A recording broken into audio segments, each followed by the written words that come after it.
So you're probably wondering, like a lot of people are, does creatine actually cause hair loss? You've likely seen, different answers flying around. Oh, absolutely. It's everywhere. Well, that's exactly what we're going to dive into today. We've looked at a couple of key studies to try and give you a clearer picture. Yeah, we focus mainly on that 2009 study, the one that kind of kicked off the whole worry. The rugby player one. That's the one. And we also looked at a much newer study, just out this April, actually, published in the Journal of the International Society of Sports Nutrition. Okay. And our goal really is just to figure out, based on these sources, is this concern about creatine and hair loss, warranted? Right. So where did this whole idea even start? What was the spark? It really traces back to that '09 study. What they saw was that male rugby players taking creatine had an increase in their DHT levels. DHT. Okay, remind us. Right, so DHT is dihydrotestosterone. It's derived from testosterone and is pretty well established as a major factor in, male pattern baldness, androgenic alopecia. Gotcha. So the thinking was, okay, if creatine raises DHT, maybe it speeds up hair loss, at least in guys who are already susceptible. That makes sense as a theory. But how exactly would that work biologically? Now, in people who have that genetic predisposition, higher DHT can sort of shrink the hair follicle. Miniaturize them. Exactly. It shortens the hair's growth phase, and over time, that leads to thinning and, visible hair loss. So the biological pathway, it's plausible. Okay. But, and this is really important, that 2009 study, they only measured DHT levels.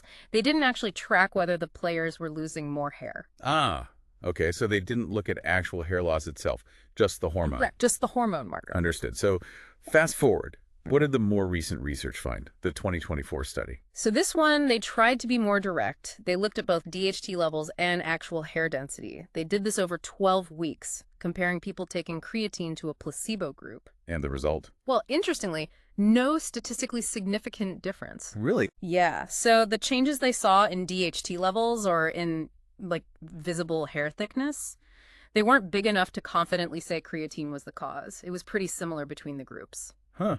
What about the DHT ratio thing? Ah, right.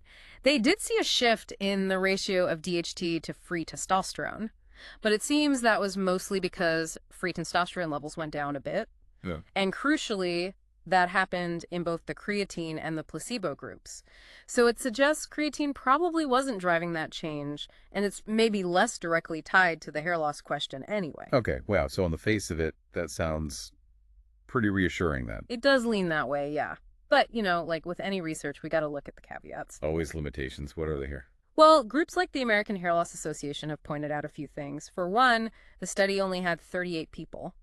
Quite small. It is for this kind of question. Huh. And also, they didn't screen participants for, a family history of male pattern baldness. Which is kind of the group you'd be most interested in, potentially. Exactly. The ones maybe most at risk. That wasn't specifically isolated. Good point. Anything else? A couple of things. The way they assessed hair density might not pick up really subtle early changes. Okay. And they measured DHT in the blood, not, say, directly on the scalp, which is where it really acts on the follicles.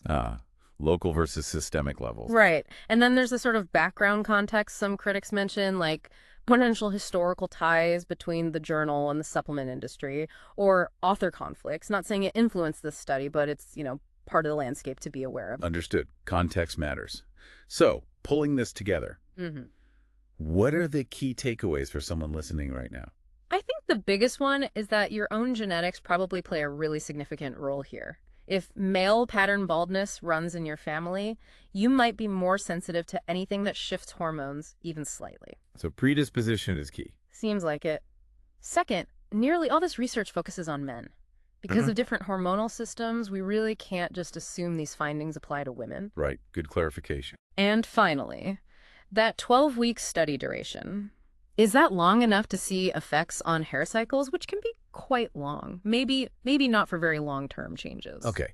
So if we just look at these two specific sources we discussed, what's the bottom line?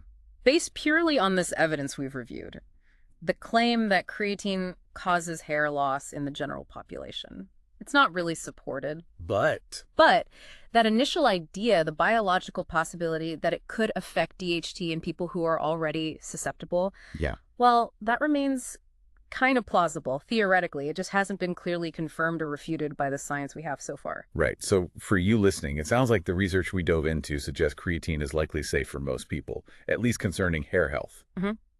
However, if you know you have that strong family history of male pattern baldness, maybe it's just sensible to, monitor things yourself and maybe chat with a doctor or healthcare provider. Yeah, that sounds reasonable. Then this whole discussion kind of leaves us with a final thought for you, the listener. Given that there are still these uncertainties, right, especially around the genetics and maybe the really long-term effects, what further questions do you think researchers should be trying to answer?